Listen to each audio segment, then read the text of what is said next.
Welcome everybody, Film Fan 108 here to my Blu-ray pickles video for February of 2020. And as you can see here guys, wow, I have quite the stack to show you for February. It was a really damn good month for me as far as physical media goes.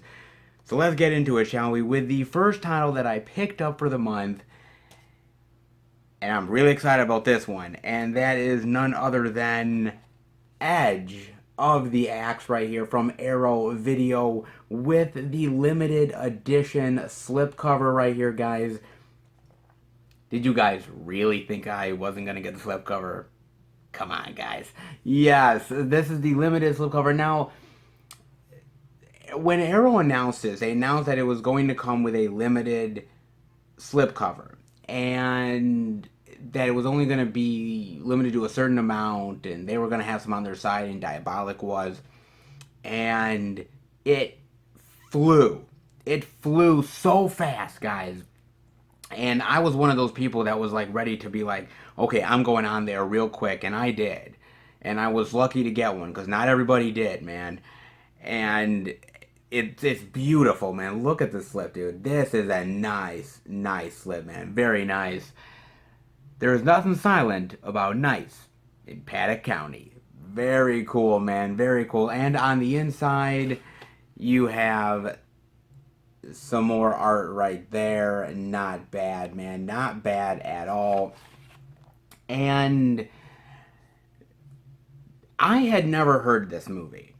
Now, what's really interesting about back in the day, VHS era, is that you have your big name slasher movies, you have your Halloweens, you have your Friday the 13th, you have a lot of these other movies that were B tier ones that you still knew about. And then there was a lot of slasher movies, stalker slasher movies that came out of the era that were really just sort of there. You could put them on VHS, you'd make money, and you'd be on your way. And a lot of them still have not gotten out of that VHS time frame because they're still there. They haven't made the jump to DVD. They haven't made the jump to Blu-ray. And a lot of them are still stuck and can't get out. And Edge of the Axe is one of them. And I remember when it got announced, everyone was really excited about it. And I was sitting here like, okay, not sure about this one, but Arrow has released certain ones that I've never heard of that I've given a chance to and I've liked, kind of like The Prey and a few other ones. So I decided to give this one a chance. Now, it's basically about this killer that is on the loose in this county. The sheriff really does not uh, think this is a big deal, and if he does, he's not really telling anybody about it because he wants to keep it hush hush. Meanwhile, there's sort of this romance going on between this guy and girl, and these people around her and him are getting killed. Who's the killer? Why are they doing this? Are these people going to survive? That's where the gist of the movie is. Now, I actually really enjoyed the movie. I liked it quite a bit, but I will say that the movie is very slow. It takes its time, and there's not a lot of kills here, and the kills that you do get are very few and far between. That's not saying that the kills aren't good. I like the kills. I like the killer. I like the mask. Sort of this almost like faceless mask that you could really project anybody onto, which I really like quite a bit. The kills aren't exactly incredibly gruesome either. But what I like about the movie is it has that really great 70s, 80s vibe. I really love the era. I really love the characters. The characters are kind of quirky and odd in their own way, and I really enjoyed that about the movie quite a bit.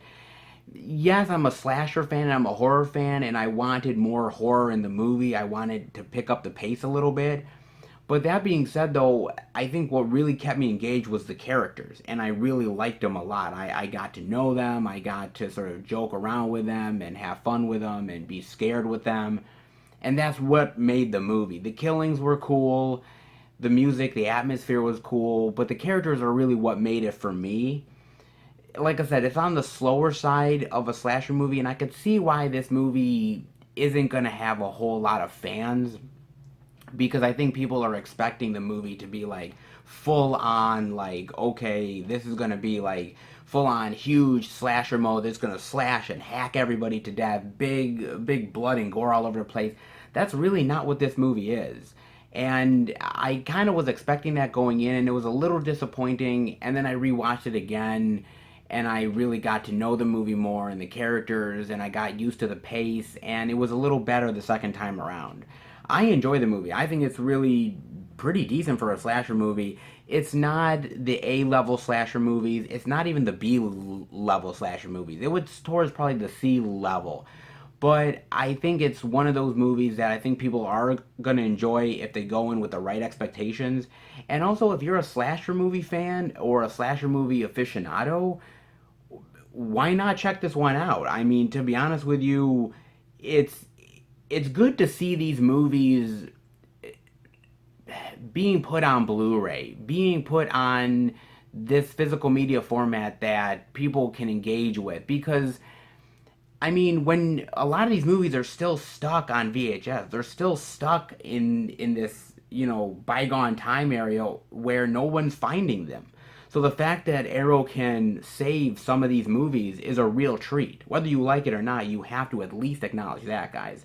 So it is worth it for that one alone, man. But like I said, it's a really great slipcover. And on the back side here as well, which is really cool, sort of reminds me of the VHS days as well. Well, sort of the pictures on the back and everything. And for special features, you get quite a bit, man. You get a brand new audio commentary with one of the actors, moderated by a filmmaker talking about the movie, a brand new audio commentary with The Hysteria Continues. You also end up getting some interviews with a few of the actors, special effects and makeup artists talking about what they did on the movie, filming in the locations, the reception of the film years later. Very interesting interviews, man. You also get an image gallery, trailer, and a bunch more, man. You also end up getting here as well.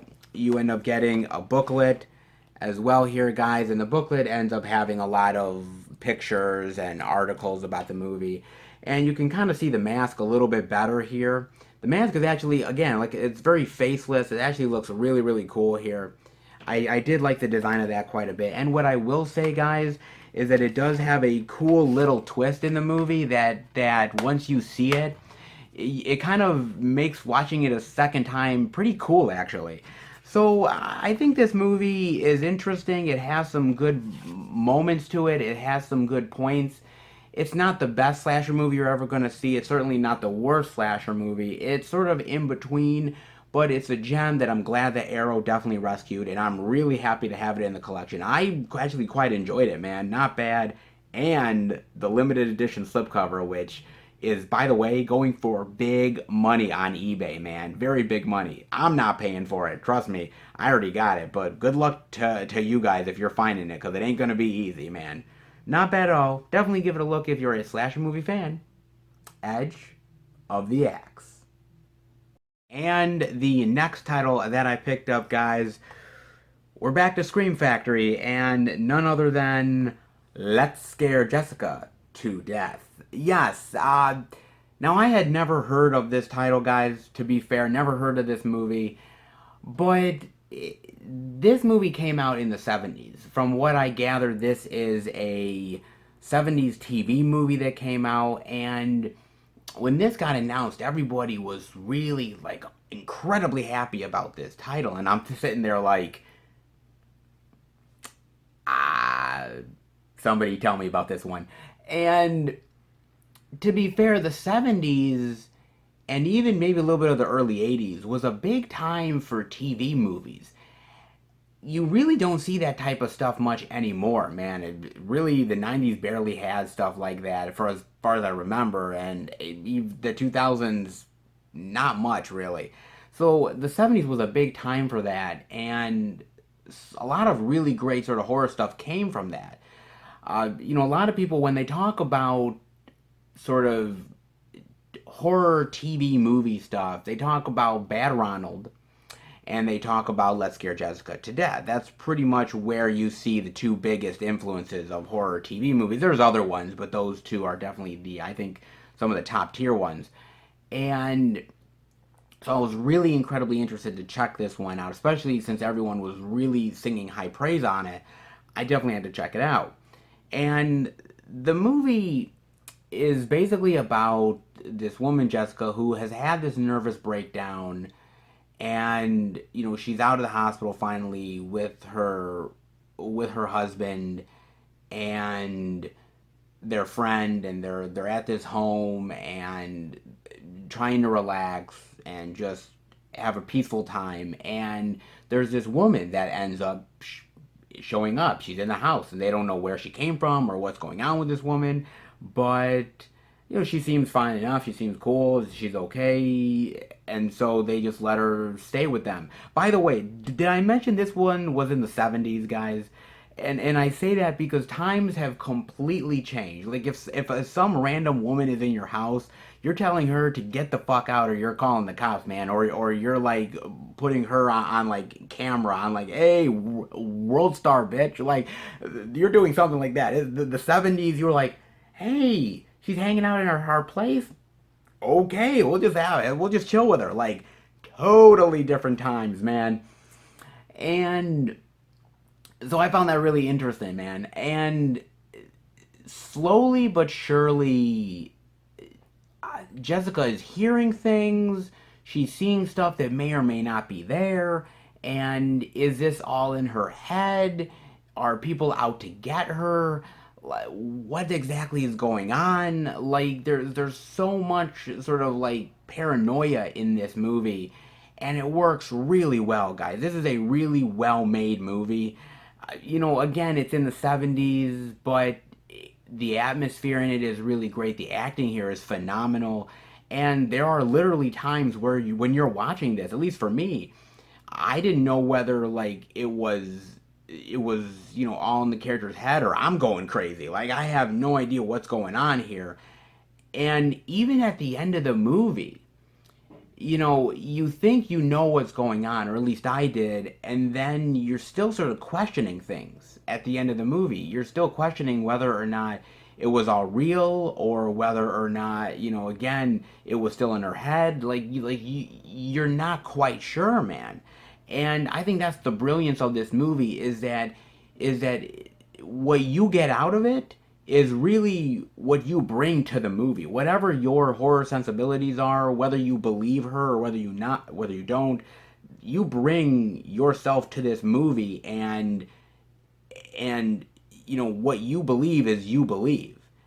Whether the movie transforms you or not, and transforms your opinion, is a whole different thing. But looking online about this movie, people have so much different opinions about it.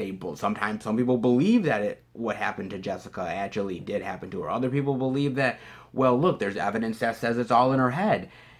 There's so many different opinions on this movie, and it's really fascinating to look into this film, man. It's one of those movies that has definitely made an impression on people, and it definitely did for me too. And people have praised this for years, and it's been a movie that people have been wanting to come out for a really long time. And so when it finally hit here on Blu-ray from Scream Factory, I think a lot of people were like, okay, we got to pick this up, man, because finally we're getting this. Because I think a lot of people have been clamoring for more of the horror TV movie stuff to be coming out. And Scream Factory and other places like Warner Archives and others have been doing that, but they've been slow to do it. And so the hunger has sort of been gaining steam, so finally they released it. But I think Scream Factory did a really good job here, man. I mean, you have a new audio commentary with co-writer, director John Hancock and producer Bill Bottolato. And these two people are really interesting, talking about the movie, talking about their influences, talking about the actors and the reception to the movie, and very interesting audio commentary. You also get a new interview with the composer, a new interview with the film historian Kim Newman, who absolutely loves this movie, and you can really tell how he talks about this movie, how much he really cares about it, and talks about the influences that this movie had on other films, and how it really affected him. You also have a new location feature, looking at the locations then versus now. Very interesting stuff. Theatrical trailer, TV spot, radio spot, still gallery, a lot of the usual stuff as well. But it's kind of interesting because I, to me, I look at TV movies and they're so fascinating for the time that they were made. Like, movies like Bad Ronald, uh, movies like this one here, Let's Scare Jessica to Death, and a bunch of other ones that I've sort of started to get into. They're really interesting because they're not made on this big budget, world of Hollywood. They're much more smaller in scale. You have to be a little bit more creative, and they have a lot of unknown actors in there that you kind of I think it makes the movie more believable in some ways because you don't have recognizable names here. So I think you invest in the characters, when it's like, okay, I'm not looking at Brad Pitt or something. I'm looking at this unknown actress that I have no idea what else she's done, and it gives you a little bit more of authenticity of like, oh my God, this is more creepy and eerie. It's almost like real people going through this because you don't know who the hell they are. There's a genuineness to this movie that I really enjoy, man. I don't own many TV movies, and there's not many horror TV movies that I really know about. I mean, definitely let me know more that maybe you think I would be interested in, guys. But this one was a real treat, man. And I'm glad Scream Factory released it. I really did. It's not bad, actually. Really great atmosphere to this. The story is really effective. And you come away with it just wondering, what side do you really land on here? Is it all in her head, or is it really happening? It all depends on you. The movie presents its case, and it all depends on what you think, guys. Very interesting for sure. Definitely give this one a look if you're into TV movies. Not half bad. Let's Scare Jessica to Death. And the next pickup that I got, guys, is another one from Scream Factory, and that is none other than Body Parts. Yeah, great. Yeah, Body Parts, man. Not bad right there. Look at that cover.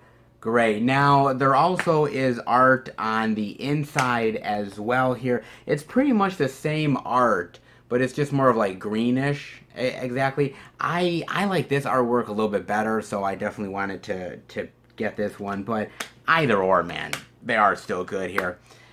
Now, this movie is basically about a criminal psychologist played by Jeff Fahey, and he gets into this really bad accident, and he loses his arm, and he ends up getting his arm replaced, and everything seems fine, everything seems good, there's no problems whatsoever, until you realize that his arm is actually was taken from a criminal, a sort of this criminal psychopath, and now sort of the arm sort of has a mind of its own, and it's influencing him, and he's becoming deadly because of it, and he's got to find out the truth of all this and what's really going on and try to get rid of the arm. And really interesting, man. Really interesting horror movie, which I watched years ago, man.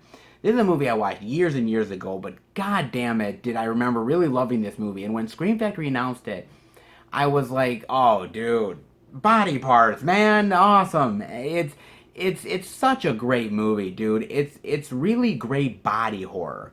And I've always loved body horror, whether it's from Cronenberg or other people. It really sort of gets you in this sort of thing of like, where are you getting body parts from? And when you get these body parts, whether it's like getting a heart transplant or other things, like does the body part does it have a mind of its own? Does it have memories from the previous person that will come over to you? Like, so many different interesting sort of questions. And, and definitely if it comes from a deadly psychopath, like, what happens then? Like, it's just great, dude. It has a lot of really great themes to it. The blood and the gore is really intense at times, man. And I love Jeff Fahey here, dude. Jeff Fahey, god damn it, man. I love Jeff Fahey. And Jeff Fahey's a really great guy that has never had a lot of great sort of leading man opportunities. There's been a few times that he's been a great leading man, and I have some of those movies on Blu-ray and DVD in the collection, but he's always been known more of as like a side guy, or sort of the underrated villain type of person. And and I tell you, every time I see Jeff Fahey in something, I always kind of smile a little bit because I just love him as an actor, dude. And seeing him here, dude, he gives it his all, man. He has those moments where he can be really quiet and subtle and calming, and then the next moment with like the arm and everything, he can be so violent and evil and he does a great job, man. Jeff Fahey's awesome here, and he does a great job. And also directed by Eric Red, who Eric Red's really great. He directed The Hitcher and Bad Moon, and he's such a really awesome director, man. He knows his horror really well and his horror sensibilities, and I gotta tell you, man, it's a joy to rewatch this because I hadn't watched it in years, and rewatching it just really made me like remember how great I love this movie, and it's so good, dude. So fantastic, man. I love this. And Scream Factory did a really good job here, man. I mean, you get a new audio commentary with Eric Red. You get new interviews with Eric Red, with a couple of the actors, with the editor, and they really dive into a lot with these interviews. It's not just talking about the movie, it's talking about their career and how they came up in the industry and sort of cool little stories about other films. Really great in-depth interviews, guys. You also get here deleted scenes, which are really interesting, and they come with an optional director's commentary. And Eric Red sort of talks about that he loves these scenes, and he would have loved had they been in there, but he also talks about how the studio didn't want them in, and how when he looks back on the movie, he's happy that they're not there, that it would have wrecked the pacing. He's happy that they're here on the Blu-ray to look at, but looking back, he's happy they didn't go into sort of the movie. Now, back then he was pissed off. Now he's a little bit more calmer about it. You also get theatrical trailer as well. And something else was really interesting about this movie, which I didn't know, guys, is that Eric Red talks about this film, and he talks about that 2 weeks before the movie came out, or something around there, they ended up catching a serial killer that was on the loose. I believe it was Jeffrey Dahmer. And that it was big news, and Jeffrey Dahmer had gotten caught, and really the movie has nothing to do with Jeffrey Dahmer, but the studio got so sort of like cautious that they pulled the advertising from the Milwaukee area.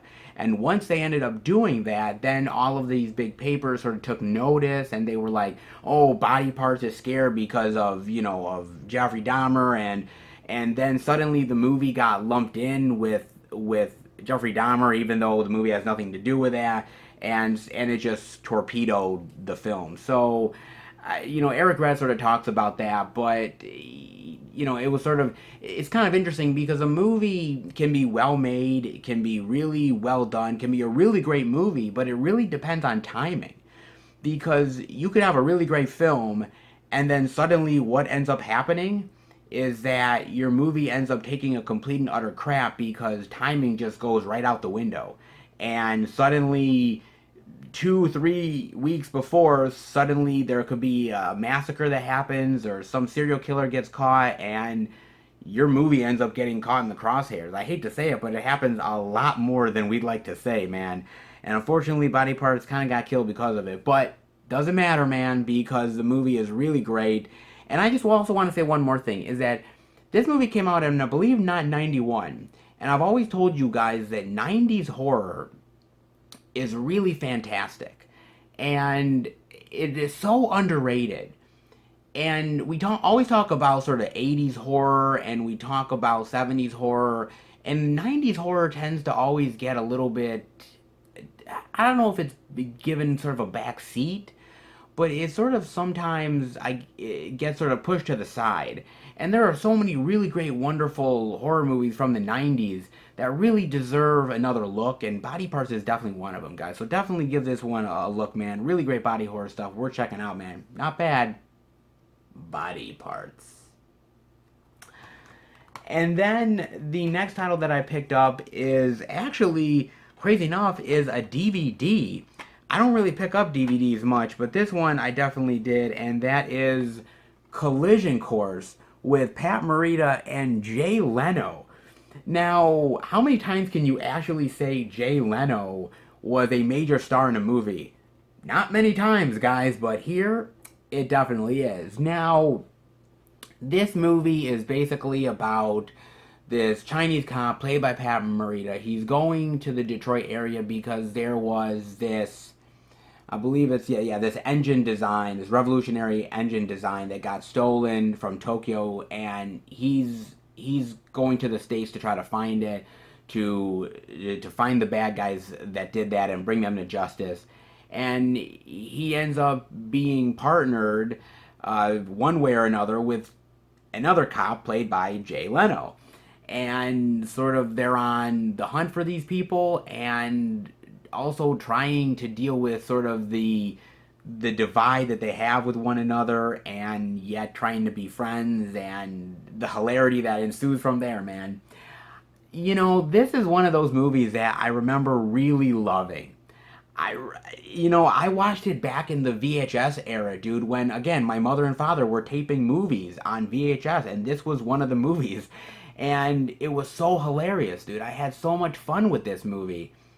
And it's kind of actually been forgotten over time, because I remember when Rush Hour came out years ago, and when the first Rush Hour came out, everybody was like, oh my god, this is a great concept. Yeah, East meets West. And I'm thinking, like, wait a minute. Like, they did that shit in Collision Course.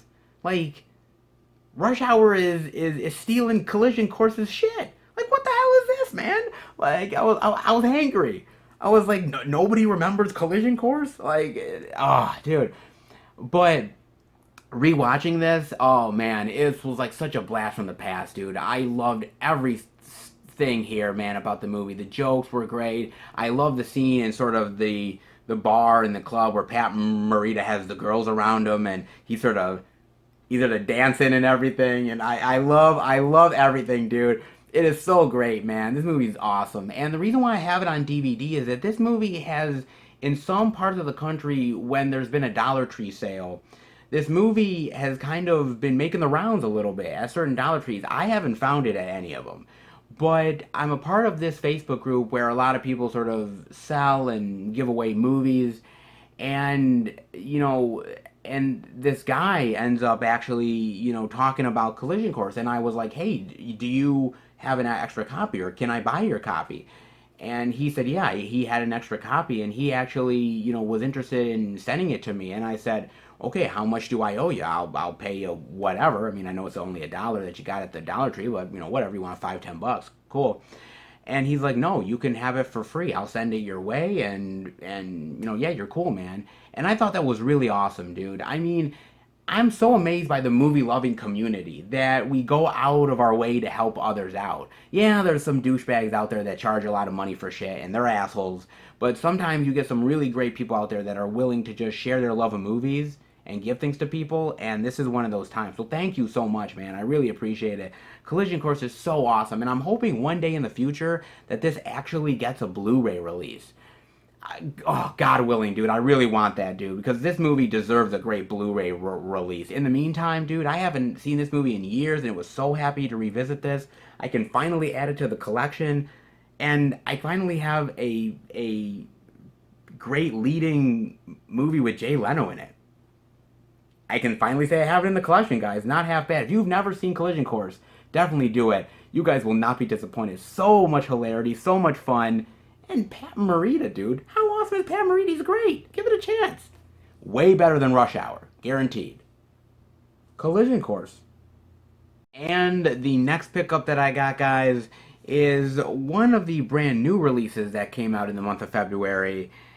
Really happy to pick this one up, man. The 4K Ultra HD Blu-ray digital of Doctor Sleep. Yes, right here, man. Really great art right there, man. I really love the red and the red rum there with the heads there. Same artwork here as well, so not really anything different. But now I ended up seeing this in the movie theaters with my friend John, and we also did a movie review for it as well. And this movie was really highly anticipated for me, and at the same time, I was also extremely hesitant about the movie. And I think I was hesitant for, oh God, a lot of reasons actually. And I think the reason why I was really hesitant about this one is because this is following up The Shining, dude. I mean, The Shining is one of the greatest horror movies of all time. Directed by Stanley Kubrick, Jack Nicholson, Shelley Duvall. It has such great atmosphere and such great creepiness to it, and it's such an iconic movie that to try to follow it up in any way, shape, or form, man, you are really tempting fate, man. You really are, dude. And I mean, I think it's just something that has just been daunting for filmmakers, even doing like the Shining remake movies, whether it's TV movies or not. You're following in the shadow of The Shining. It's just hard to it's hard to get away from it. And eventually Stephen King did a follow-up book to The Shining, and that's when people started to really think about, oh, okay, doing a follow-up movie. But again, it was one of those things where, yeah, it's easy to think about it, but to actually do it is a whole nother thing, man. But they decided, what the hell, man, they're gonna go for broke and do it. And I gotta admit, man, I mean, this is a really fascinating movie. It basically follows a grown-up, older Danny Torrance, played by Ewan McGregor, and this guy is just a fucking wreck, man. I mean, his life as a kid was just ruined all to shit. And he's a druggie and an alcoholic, and his life is just one big screw up after another. And he decides to try to get away from all that and you sort of rehabilitate himself. And all the while, he sort of makes friends with this sort of early teenage girl who they sort of have the shine. Both of them have the shine, and they can sort of, talk to one another through sort of the shine. And they become good friends. And all the while, there's this sort of group of almost like gypsy like people who are going after the people with the shine and stealing their shine and killing them for it, and it's almost like their lifeblood, like they need the shine in order to survive. And it's sort of the story of this group of people going after the people with the shine, and Danny and this girl trying to find them and yet surviving. It's such a great movie, dude. It really is. And big compliments to everybody involved here, whether it's all the actors like Ewan McGregor and everybody else, to the director Mike Flanagan, who, man, the director Mike Flanagan, he really knows how to do a horror movie, dude. He is a great up and coming horror director. If he stays on this trajectory, he will be one of those great horror directors that will be remembered 20, 30 years from now, man. He did a phenomenal job with this movie. The atmosphere is really great. I think the scenery, the music, the acting, even things that go back to The Shining, he really was wanting to be respectful to The Shining, but yet wanting to do his own thing at the same time. And I think he struck a really great balance. And that's really tough to do, dude. I think it's really phenomenal, man. I think it's a great compliment to The Shining. And there's so much great stuff here that really just brings you back to those Shining moments. Whether it's going back to the Overlook Hotel, which boy, they did a really fantastic job with that, dude. And also, they do go out of their way to recreate scenes from the original Shining, obviously with different actors, but they really go out of their way to do a good job with those scenes and really make you believe that these actors can really pull that off. And at first, when I first watched the movie, those scenes when they recreated that stuff, I was a little bit kind of on the fence about it. I was like, I wasn't quite sure whether I really liked it or not, and whether or not it was actually good. I was kind of like, it's okay, but it's not great. But honestly, guys, I think the second time watching it, that just got all thrown away. And I just really loved everything about the movie and really loved those scenes that they tried to recreate. And I thought they did a really great job overall, man. Now, the movie is a long movie. It has its points where it kind of drags and then picks back up and drags again. But I think overall, the movie is a really, really great exploration into sort of paranoia, into sort of your mind, and how you can really explore your mind, and sort of the pitfalls of that and the horror of it. I really enjoyed this one quite a bit, man. Now, this movie also has the director's cut. Now, the director's cut is not on 4K, it's only on Blu-ray. But that being said, I did watch the director's cut. Now, the director's cut is actually, what it actually includes is a little bit more extended scenes, but it also includes a lot more of the flashback recreation stuff. Stuff with sort of Danny's father and with the mother and Danny himself as a boy.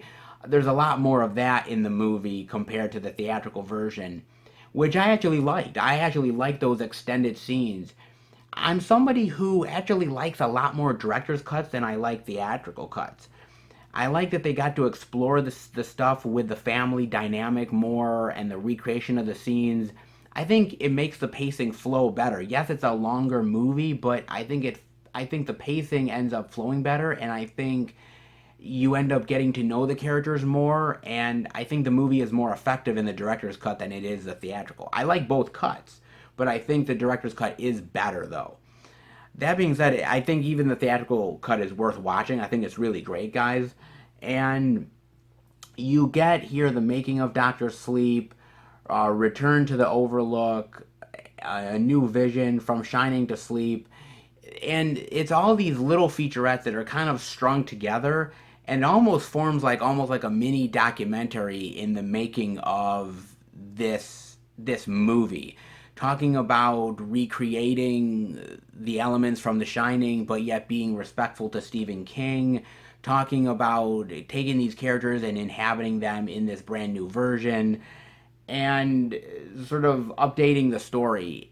I think the featurettes are pretty cool, man. Like I said, it's a mini documentary on top of the director's cut that you get. That's not half bad, guys. And I love exploring the world of The Shining and Doctor Sleep. Now, is Doctor Sleep as good as The Shining? No, it isn't. I think The Shining is far more superior. I do think this is a really great complement to The Shining. I think it's a great movie that you can watch alongside The Shining, and I think it would make a really wonderful double feature. I think it works really, really well.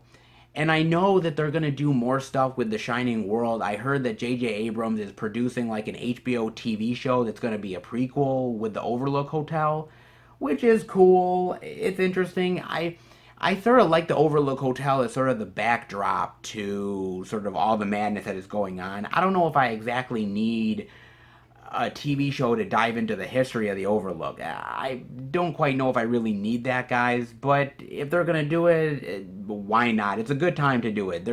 It's a Stephen King renaissance out there, so why not go ahead and try it? Might as well, right, guys? But honestly, and I'm gonna be really honest with you guys, I think that the movie is a really solid film, and honestly, this was a Herculean effort, dude. I mean, to try to do a compliment movie to The Shining would have seemed like an impossible task even like 10 years ago, but they pulled it off, man. They pulled it off really successfully, and yes, they do kind of reinvent certain things from The Shining and recontextualize them from this movie. Some of it you may like, some of it you may not. I was okay with most of it, but I think it's just a movie that was impossible to pull off, but they honestly did. And shocker of a lifetime, dude. I wasn't expecting this to be great, but it shocked me, dude. And it's really well done, dude. You guys definitely got to check this one out. Really well worth it. Doctor Sleep. And the next title that I got, guys, more Scream Factory goodness. And this one, I was so happy to now have in the collection yet again. But I'll get there. And that is none other than My Bloody Valentine. Yeah, look at that, man. Look at this really great Scream Factory slipcover, dude. That is awesome. With sort of the pickaxe and the woman there. I love that. So great. And on the inside, that wonderful miner there staring at you. Very nice, dude. Love it so goddamn much. Now, let's talk about My Bloody Valentine, shall we? And this is one of those really great holiday slasher movies, dude. And it's so interesting because there's, people always joke about sort of slasher movies, right? They're like, well, there's one for every holiday. And it almost really is true, dude. I mean, really. And My Bloody Valentine is one of those ones where I think every sort of February, every sort of Valentine's Day, man, people pop it out and be like, dude, we're watching My Bloody Valentine, man. It's so great, dude. And I've always really loved it, man. It's, when you're growing up and you become in your later teen years a horror movie fan, there are certain movies that are always sort of must-watches. Yeah, there's the Freddys and the Jasons and the Michaels and, the Chuckies and all that jazz. But then, people sort of recommend other stuff to you. And My Bloody Valentine is one of those where people recommend it. Be like, dude, My Bloody Valentine, you better get up on that shit. And it just gets passed down to people, man. Horror aficionados, people sort of pass the movie down, and it's continued to gain love year after year, and rightfully so, man. I mean, the movie is basically about this killer who killed all of these teens during sort of, Valentine's Day, this miner, and there's been talk of the miner sort of died, and other people think the miner got away, and years later, this new group of younger people who are working in the mine want to bring back Valentine's Day again. And the city officials are like, we don't want this. This is going to bring back bad memories. Something bad's going to happen. And these kids are like, no, nothing bad's going to happen. We really want this. And of course, lo and behold, there's a killer, another miner out there who is killing these people, and it's about who's gonna survive, who is this miner that's going after them, what's really going on, and all of the bloody, gruesome fun that happens from there, man. Dude, I love this movie. I love My Bloody Valentine so much. I think the kills are really fantastic here. I love the look of the miner with the pickaxe. I think it's really bold. I think it's something easily recognizable. I love the quirky characters here. I think everything really works in this movie. The atmosphere, being in the mine, the miner stalking the people. I think everything works. The gore, everything really works to this film's advantage. I think it's a one really well done slasher, man. I think it's really awesome here. And mind you, when I say to put it back in the collection, is that I do own, actually, I own the special edition My Bloody Valentine Blu-ray that came out many years ago that is now out of print. And I own it, and I've had this with me in the collection for a really long time. And what's on here is that, well, what really made this Blu-ray really special was the fact that it had the director's cut on this release. and that they spliced in the footage, the deleted footage into the movie, all the extra gore and all that stuff into the film. And that's what really was something that really people wanted from this Blu-ray. The problem with the extra footage is that it's very choppy and it doesn't really look good, and and and so when there's scenes of all the extra gore stuff and when it cuts to the new footage, it's really sort of, it looks really terrible and it's very splotchy and a lot of speckles on it, and they did not clean it up whatsoever. It looks really bad. Everybody was really thankful that they had this new footage in there, but I think a lot of people felt like this is the best we're ever going to get. We're never going to get anything more than this, and we're just happy to have the footage. And that was it. Nobody ever thought we'd ever see another version of My Bloody Valentine on Blu-ray ever again, until Scream Factory decided to actually, lo and behold, take on the challenge. And even then, I think a lot of people were like, they have to clean up the footage. Like you cannot do what this Blu-ray did. It was good for the time, but can't continue to do the same thing. And thankfully, I'm here to tell you guys that the extra footage here added in looks pristine. It looks amazing. Scream Factory did an amazing job cleaning up this footage, and it looks absolutely, I mean, the picture looks absolutely gorgeous here, guys. But not only that, but the extra stuff added in, all the extra blood and gore and all those bits, they are seamless. They are absolutely seamless, guys. It is amazing. The way the picture looks here, it looks like it was always meant to be in the movie, that it never got deleted. It looks tremendous. Scream Factory did an awesome job with this, man. And they did just an awesome job in general. You get 2 discs here. You get the disc 1, which is the theatrical version, and you get disc 2, which is the uncut version. Now, the uncut version has a new 4K scan, and it also, on that disc, has a great sort of reunion special that they did at this convention. And it's a really cool sort of reunion that they have together, really, really talking about the movie, and really all of them sort of having fun, all sitting there after a screening of the film. And it was really awesome. They do have that. But on disc 1, they have all the other stuff. They have the theatrical trailer, they have the TV spots, they have the radio spots, they have the still gallery, but they have so much more. They have brand new audio commentaries, and on top of that, they have all new featurettes where they interview a bunch of the actors, they interview the director, they interview some of the crew, and all talking about their experiences making the movie, talking about, working with the other actors, working with the director, talking about the legacy of this movie, the time when it came out. Very interesting stuff, all of these interviews, man. And Scream Factory went out of their way to really pack this release up and really make it practically the definitive version of a My Bloody Valentine release. And it really is, guys.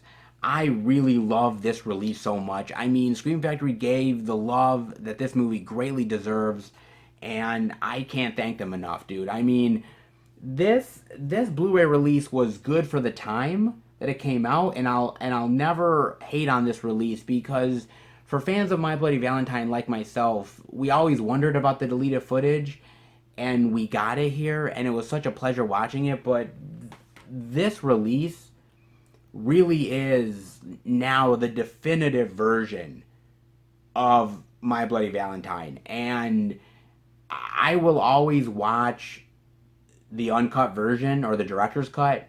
I will always watch that. That will always be my preferred version. But it's nice that Scream Factory did both the theatrical version and uncut, on top of all of the incredible interviews that we have, the new commentaries, the great sort of horror panel that all of the members of the cast did. So much stuff packed into this release, guys. This is a really wonderful movie.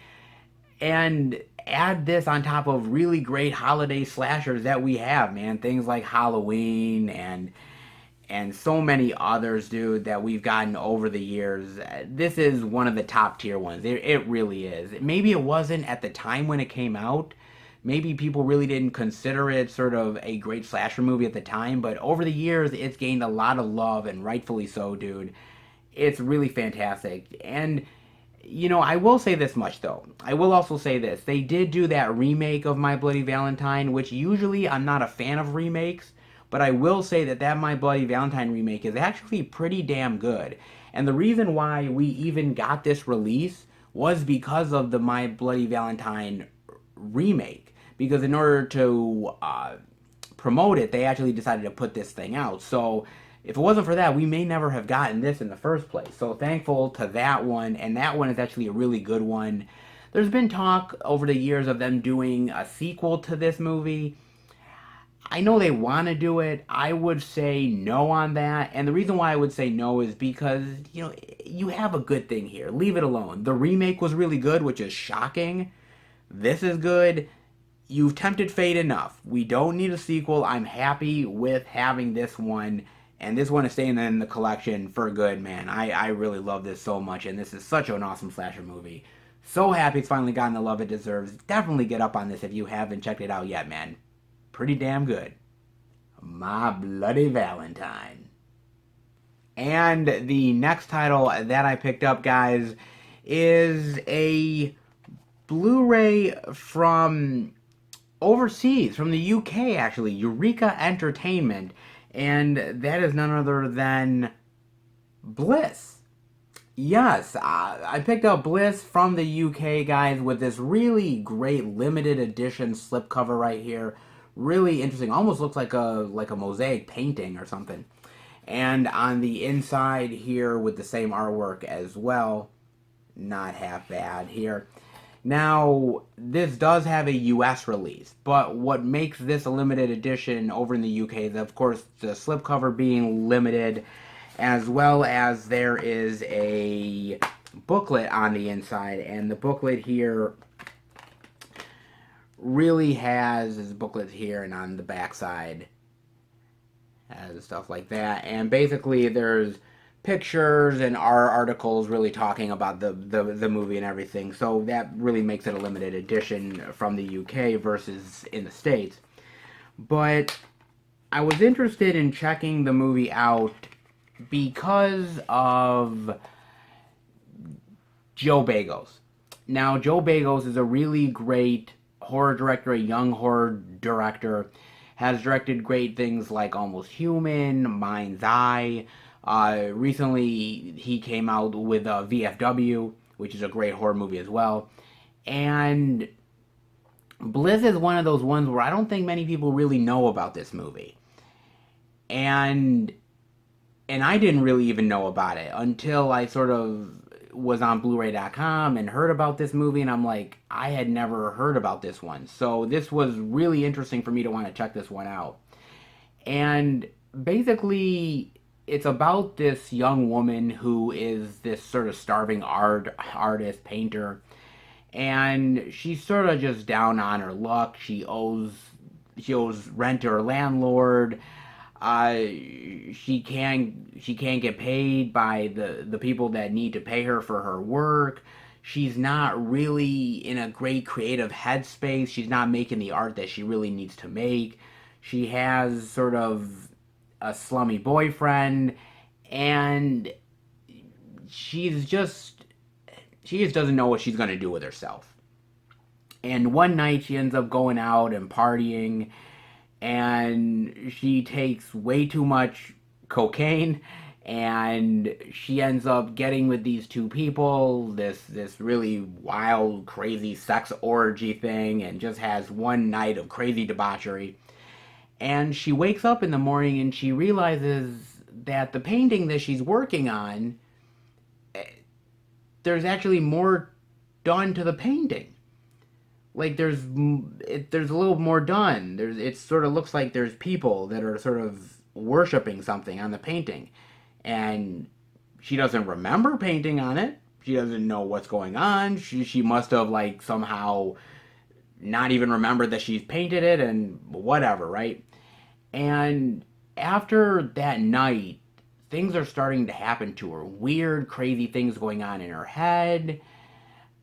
She's starting to get a thirst for blood that she's not used to, and she doesn't know whether it's the cocaine that she had or whether it's this weird encounter with these other people. Like, she has no idea what's going on, and on top of that, the painting keeps on getting more crazier and wilder and more bizarre and more almost sort of like satanic and ritualistic, and just the horror and the bizarreness sort of go from there, man. And this is a wild ride, dude. This movie is very hallucinogenic. It is very trippy. It is extremely psychedelic. Uh, Very horrific, extremely bloody, very gory. This movie is like an acid trip. And that is the best way that I can describe this movie, guys. This is a full-on acid trip, dude. And it is a mind bender. It's about an hour and a half, but it is one of those movies where you really don't know what's going on until the final frames, and then you're like, whoa, like I totally didn't see that coming, man. It's it's a dive into madness and a dive into paranoia and a dive into psychedelic sexuality. That's the best way I can describe this, dude, because I was not prepared for the trip I was about to enter into, dude. I was not prepared, dude. I've never done drugs, but this movie might be how it is to take drugs, because boy is it really wild and crazy, man, and one ridiculous ride. It's really well done, though.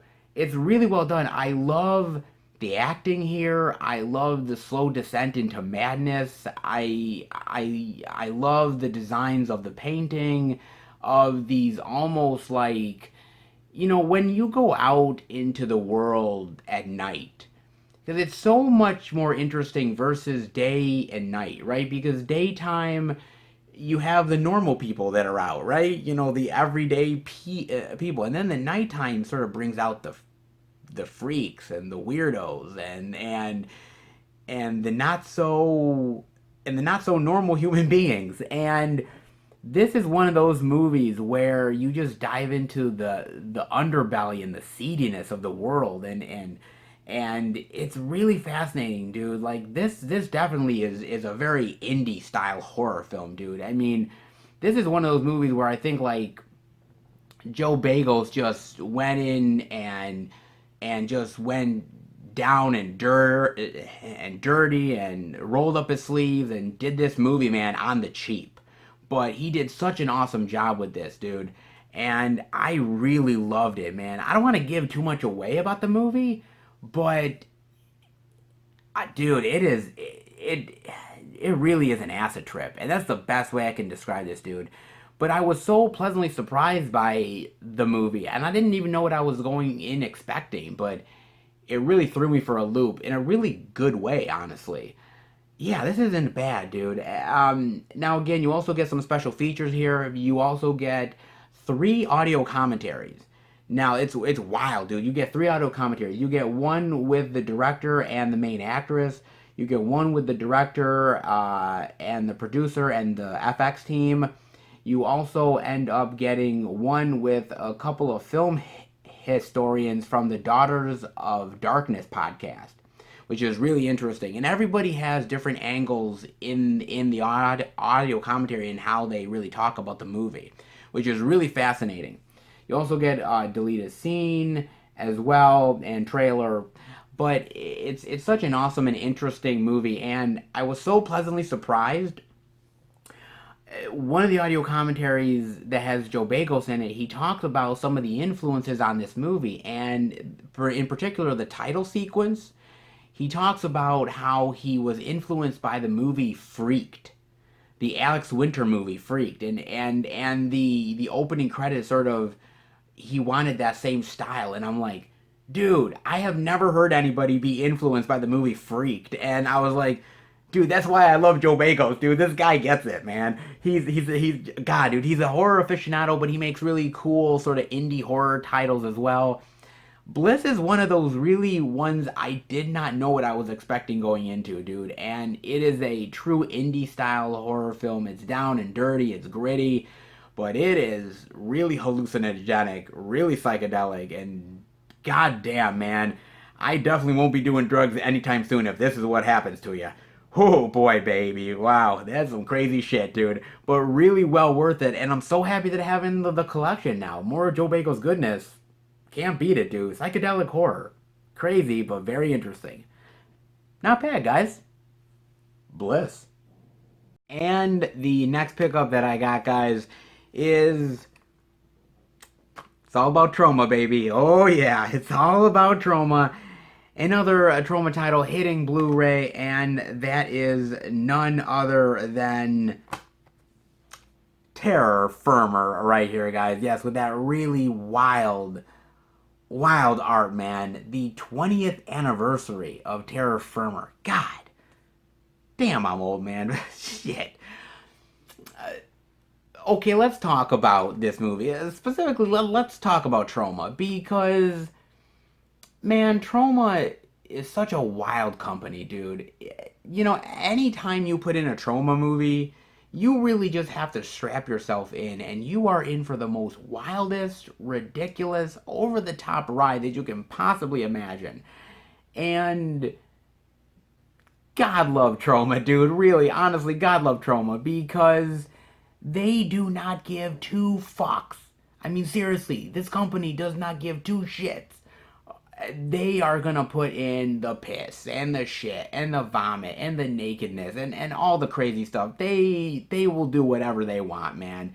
And you are either with Trauma or you just get the fuck out of the way, man. And that is Trauma in a nutshell, dude. And that's basically this movie in a nutshell, because I mean, it's just all kinds of craziness, dude. I mean, basically, it's about this film crew that's making this movie. Also happens to be called Terra Firma. And there's this killer on the loose that is killing a bunch of the crew members and the cast. And it's just them trying to survive this and trying to find out who's the killer. And all the nuttiness and the craziness and the over the topness that happens in this movie. And there's a crap load of it, dude. I mean, like I said, you've got the piss, you've got the shit, you've got the vomit, you've got nakedness all over the place. You see boobs galore. You see vagina galore. You ever wanted to see a fat man's penis? Well, yeah, you're seeing it in this movie, guys. Uh, Hermaphrodites, head crushing, shit eating. I mean, wow, this thing is just madness personified, dude, and in the most crazy and insane way you can ever think, man. And the movie is extremely meta. I mean, they talk about Trauma as a company, they talk about Terra Firma as a movie. It's almost like they're sort of winking and nodding at the camera, saying, "Yeah, we know this is ridiculous, and we know that you know that it's insane and crazy and just madness and over the topness, and we do not give a shit." Like that's pretty much what they're doing. I mean, Lloyd Kaufman, God bless his heart, man. He directs this movie, and Lloyd is, I've met Lloyd Kaufman in person, and he is a really nice guy, a really genuine dude, and he loves independent cinema. And, it's kind of funny because I think Lloyd Kaufman always comes from the independent world of filmmaking and really believes in artists being themselves and being their pure self, and art being art for the sake of art's sake. And he has things to say, man, and he will do it in the most ridiculous way possible in order to get his point across. And he does it with Terra Firma in a big bad way, dude. The kills here are so crazy and over the top, whether it's being killed by a bong, whether it's literally stretching somebody's penis to the point of breaking. And if you've ever wanted to know how far somebody's penis can go in a Trauma movie, Terra Firma answers it. It's, oh, Wow, this is just madness and craziness, and this movie just does not give a single fuck about anybody's feelings or emotions, or if they're turned off by the movie, they don't care, dude. They don't care, and that's Trauma in general, man. It's an indie movie. It's an art house movie, but what a grotesque and crazy and bizarre movie this is, dude. I loved it. Okay, now look, I am weird, dude. I have a weird sensibility, man. If you guys have been keeping up with the Blu-ray pickup videos, you know the kind of stuff I buy, dude. So I'm not apologizing for it. I'm just saying I enjoyed the movie. But, there are moments where like there were times where I was eating dinner and I'm watching this movie and there's points where like there's like shit eating and there's stuff going in and I even was like I was like, keep it down, Seth. Keep it down. You can do it. You can keep you can keep the food down. Yeah, yeah. And I was like, okay. It's just it's a really bold movie, dude. It's bold, man. But that's what Trauma is, man. They're bold and give them a hell of a lot of credit for it, man. They know what they're doing, dude. Whether you like it or not, you gotta respect it, man. But I definitely enjoyed it, man. And give credit to the Blu-ray, dude, because they did a great job with this, man. I mean, you've got the director's cut of the film, and man, they put everything in the kitchen sink in this mother. Yeah, an introduction by Lloyd Kaufman, a look behind the scenes 20 years later with cast and crew, exclusive commentaries with Lloyd Kaufman as well here. You also get on disc 2, you get Farts of Darkness, which is the making of Terra Firma. Now, this is a full-length documentary on the making of the movie. And it's interesting because when I showed you guys Return to Nukem High AK Volume 2 in the pickups a while back, they had a documentary in there which I believe was Two Girls, One Duck. And what's interesting about that documentary was as I talked about how really Lloyd Kaufman was very much a ball buster. He was somebody who was screaming at his crew, screaming at his cast, really just was just really a hard ass. And in this one, you definitely get to see again Lloyd Kaufman being the dictator, being somebody who is like, it's my way or the highway, it's my artistic vision, and we have to do it this way. And I get it, I understand it. Good filmmakers are people that really want their vision to be what it is. He goes out of his way to really just whip these people, man, as much as possible, man. If he doesn't like something, he will be vocal about it, dude. And it's sort of the cast and the crew coming together through these difficulties, through minor things that become big issues, actors walking off the set, Lloyd Kaufman screaming his head off.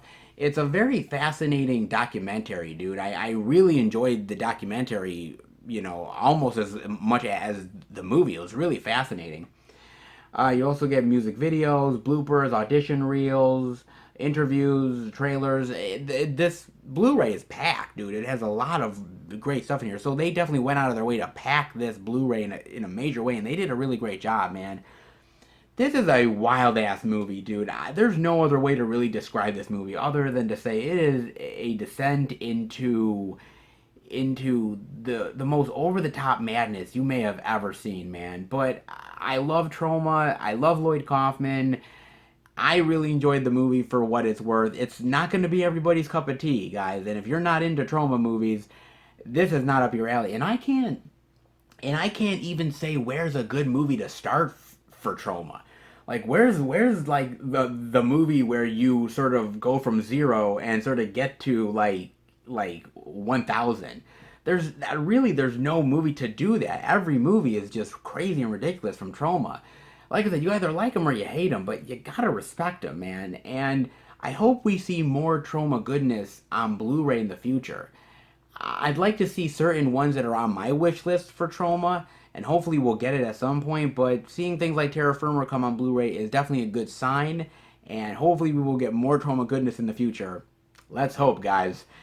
In the meantime, well, give it a look if you can stomach it. terra firma. And the next pickup that I got, guys, is a Best Buy exclusive steelbook, the 4K Ultra HD Blu-ray edition of Shutter Island. Yeah, nice. I love this steelbook, dude. Right there with Leo's face there, and then on the backside, right there. Very nice. And on the inside,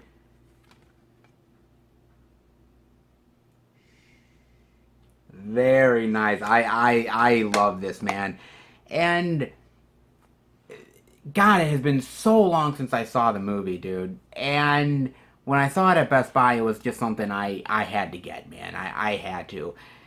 And I'm so happy I did. The movie is about these two detectives who are going to this island, to this mental institution, to find a missing patient, a missing mental patient. And while they're at the island, all of these sort of weird things are going on with the staff and the doctors, and they believe that these doctors and these people are keeping secrets, are hiding things, and now these detectives have to go out of their way to try to find the truth and find out what's really going on here.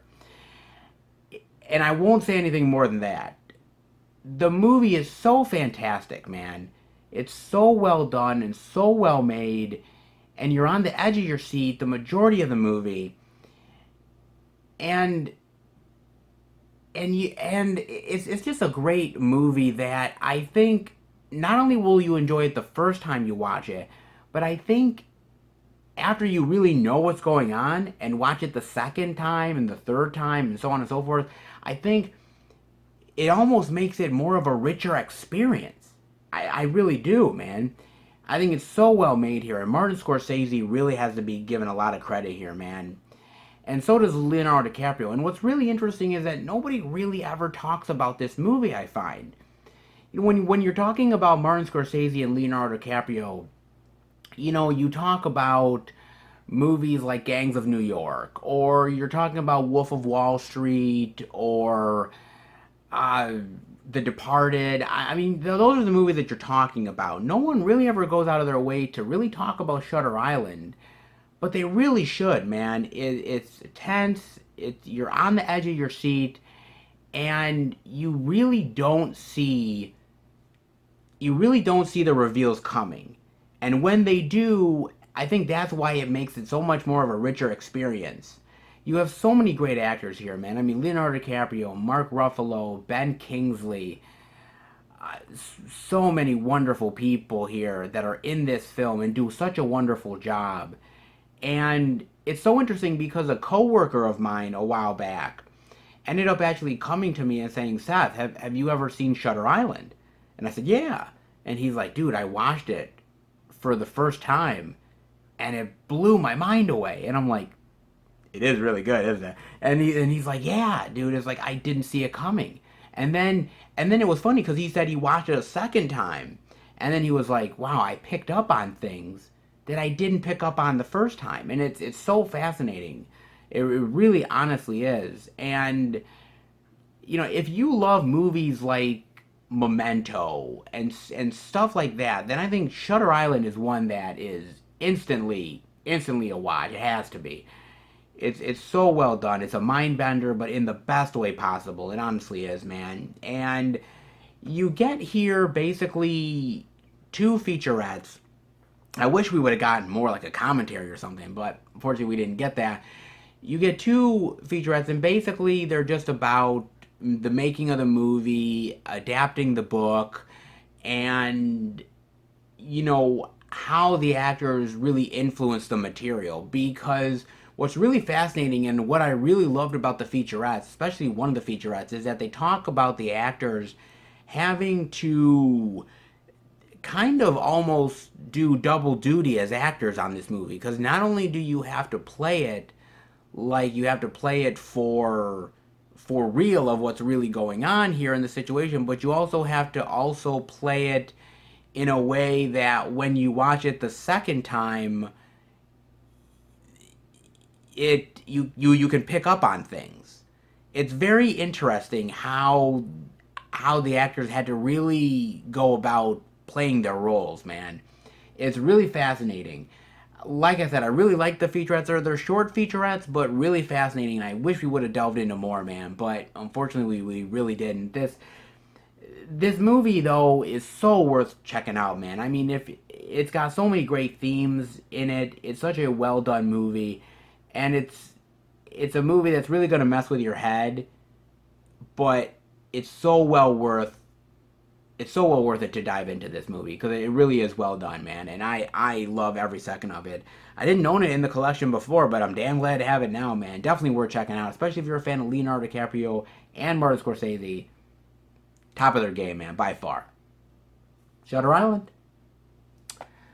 Then the next title that I picked up is another Scream Factory title, man. Damn. And I believe IFC Midnight, if I'm not mistaken, and that is the Blu-ray of The House that Jack built. Yes, the director's cut of The House that Jack built. If you feel like screaming, you definitely should. Nice, not bad here, not bad at all, with a nice blood there and sort of Jack in the background. Yeah, very nice. Now, I had heard so much things about this movie, and I've been wanting to watch it for a really long time. I really have, dude. Now, this movie is directed by Lars von Trier. Now, Lars von Trier, man, is a really weird fucking guy, man. He is really odd, dude. I mean, I appreciate him as a filmmaker. Things like Antichrist and Melancholia and a few other things. I mean, he's a good director. I can't say I've loved everything he's done, though. And this was one of those movies where I was like, it has the potential to be really cool. On the other hand, it can be really sort of bizarre and maybe too artsy for its own good. And so I didn't know where it was going to land, but I definitely wanted to check it out. And basically, this movie is about Jack, which is a guy who is a serial killer, and it just goes through his life from, you know, his first kills to sort of over the years his kills that he's done and the people that he's tortured and tormented, and the story of his life as a killer. And it is really well done, dude. I enjoy this movie a lot. You know, serial killer movies are very interesting because sometimes they go really far and sometimes you feel like they don't go far enough. This one, I think, treads that line in a really interesting way, dude. I think there's moments that are very calming, that are almost quiet-like, and then there's movies where there's moments where it's really brutal and hardcore, and there's a great balance between the two because the way Matt Dillon plays this character is he plays it sort of matter of fact, kind of like, yeah, I know what I'm doing. I do this. This is who I am, and this is my sort of weird, messed up reasoning why I'm doing this, but it makes sense to me, and this is why I do what I do. And I just really love his acting here. It's very understated, it's not showy. It's very much just like almost like what a real serial killer would be like. Just somebody who is just an everyday person like you and me. If they were to go outside, you know, he's not crazy. He's not losing his mind. He knows what he's doing. And there is just a single moment where, like, he'll just, like, boom. He'll just go and he'll just kill. And then he'll just go back to being flat again. And it's eerie and it's chilling and it's really well done, man. And I thought the kills were really good here too. You don't get to see a lot, but you see enough where it's really graphic. Like he'll take something and he'll just violently hit somebody in the head and you'll just see the blood going, but it's quick. Or he'll sort of cut some chick's boob off and they'll cut, you'll see it, but then it'll be really quick and stop. but you see enough of it where you're like, oh God. There's moments where like he is just brutal, but he's so calm about it. There's moments here that are really shocking, man, and they do not shy away from it. This guy kills older people, kills women, kills kids. I mean, they do not shy away from the fact that they do this stuff. And it's unrelenting, it's heartless, it's brutal, but that's what this movie is about. That's what this character is about, and this movie goes into some really tough territory. But I really appreciated the fact that the movie did that, and the movie didn't shy away from it, and I really appreciated that in a big bad way. I don't know what the theatrical edition is versus the director's cut. I really don't know. I just watched the director's cut and I thought it was really fantastic, man. Very brutal, very in your face, but great storytelling here. And I will say that it does. It's a very simple sort of serial killer story, but at some point it really dives into some weird over the top ridiculous like hell stuff towards the end. So it's very sort of very straightforward, and there's a point where it really sort of starts to go over the top. You guys may or may not like that. I was okay with it because at that point I didn't know where it was going, so it had to go in some weird direction, and it did. And for a Lars von Trier film, I knew that we were going to go there at some point. I was okay with it. Some people are going to kind of be turned off by that. I was okay with it, though. But it's still really worth it, man. I love all the acting here. Matt Dillon does a great job as well. And, you do get the theatrical trailer, and you get an interview with director Lars von Trier. And Lars von Trier is a very dry personality. God love him. He's a very unique and interesting filmmaker, but he's just a dry personality to talk to on camera, man. I don't want to be in that guy's head because he has some really messed up thoughts. But talking to him one on one can kind of be a bore a little bit. But his movies are really fascinating, and this is a fascinating one indeed, guys. Check this movie out. It's not for everybody. It's a little brutal, but if you like serial killer films, this one might be worth checking out. Give it a look. Not bad. The House that Jack built. And the next pickup that I got, guys, is a movie I had never heard of, but when it got announced, it seemed really interesting, and I definitely wanted to check it out. And that is none other than The Freakmaker. Look at that, man. Really a nice slipcover right there with sort of that weird creature behind Donald Pleasance. Not bad there. And on the inside, you get this artwork as well. Very nice. Not bad indeed. They're not bad at all. And you also, inside here, you get a couple of sort of lobby poster cards that sort of show off some art here as well. Not bad here. And of course, got this lobby card as well.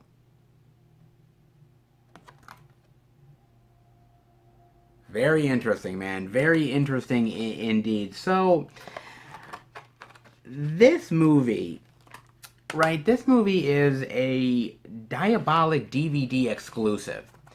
And I really was kind of curious about it because when it got announced, I had never heard of this movie. But it has a younger Donald Pleasance in it. It has a younger Tom Baker from Doctor Who. And I'm like, okay. And then everybody said, okay, it's kind of like, in some way, a little bit of a remake to Freaks, like that movie from the 1930s. And by the way, I love that movie, Freaks. I think that movie is really genuinely, really interesting and really fascinating. I've always really loved that one. And other people have tried to kind of, sort of remake Freaks, and they've been really unsuccessful at it. And I never knew about this one, so I'm like, okay, I'm going to give this one a shot, man. And I actually really enjoyed this one. It wasn't bad, dude. It's basically about this deranged biologist played by Donald Pleasance, and he's somebody who is trying to sort of help the world out and sort of better the world through biology, but in order to do it, he's mutating people into these sort of plant-like creatures. And the way he's able to do that is he employs this local freak show, and he tells these people in the freak show, he says, I can fix you. I can fix the way you are and your oddities about you. I can fix you. You just have to help me, and then once I perfect everything, I will help you. And so he sort of employs them to capture people, and he sort of does his experiments on them. And it's really, really interesting, man. I really enjoy this one, dude. I thought the acting was really good here. I like Donald Pleasance playing this sort of matter-of-fact college professor, biologist guy who truly believes that what he's doing is right. And even more fascinating is Tom Baker here, who plays one of the freaks. He plays this guy that has this really weird, messed up face, and this big hulking guy. And he's sort of the enforcer for Donald Pleasance, who sort of, kidnaps these men and women so that Donald Pleasance can do his sort of deranged experiments. But I think it's really fascinating with the freaks themselves. I think with the carnival freak show people, because all these people, I believe, are actually real people from the circus and from this sort of freak show stuff, whether it's sort of the bearded woman or this guy that can like pop out his eyes, to sort of the more like little people who have sort of, some sort of predicament with their body that makes them unique. I believe most of them were actually real life oddities themselves, if I'm not mistaken. That's really fascinating in itself. And the story does have a lot of similarities to Freaks, but it's not an outright remake. Because the story of Freaks is much different than Freakmaker here. This has the element of the biologist and him being deranged and doing these crazy experiments. Freaks from the 1930s doesn't have that, but this has that element. But I thought it really worked. And the weird creations that Donald Pleasance does, these sort of people that get turned into these sort of plant-like human beings, sort of these monsters, is really brutal. And it's really sort of, I guess the best way to say it is it's just like, it's kind of creepy, and it's kind of gruesome to look at, because you're looking at a human being, but you're looking at a plant, and the combination of the two is really fascinating. I love the makeup effects here. I think the makeup effects are really fantastic, and they really go out of their way to do some really gruesome yet horrific effects, dude. It's really beautiful to look at, but it's really gruesome at the same time. Like, I thought that was really fantastic, man. I think it is a movie that was way ahead of its time. Honestly, I mean, with the creature makeup effects here and with the freak show stuff, I think it really was. I think I have a feeling this movie was something that people weren't expecting when they first watched the movie. And I think now, I think people can appreciate it more as almost like a monster movie. Whereas before, I think people might have been a little bit turned off by the film. But this is a really fascinating film, dude. I really enjoyed this one quite a bit, man. I actually didn't really know what to expect with this movie. Like, I thought to myself, okay, it's kind of modeling after Freaks from the 1930s, having this freak carnival show, but it also has the added element of this biologist doing experiments, and how is those two things going to merge together? And really did, dude. I thought it was really well done, man. I had a ball watching this movie. I really enjoyed the story of the freaks and how they want to help out this biologist, but yet they just want to be themselves and they want to be left alone. And how Tom Baker's freak doesn't want to be with the other freaks, doesn't consider himself a freak, and how and how the biologists are sort of playing both sides of it, but yet doing his weird freaky experiments, and how the experiments turn against him. Like, it's really fascinating, dude. It felt like an old school monster tale that I really appreciated, dude. I wasn't expecting much out of this, but I really enjoyed this, dude. I really did, man.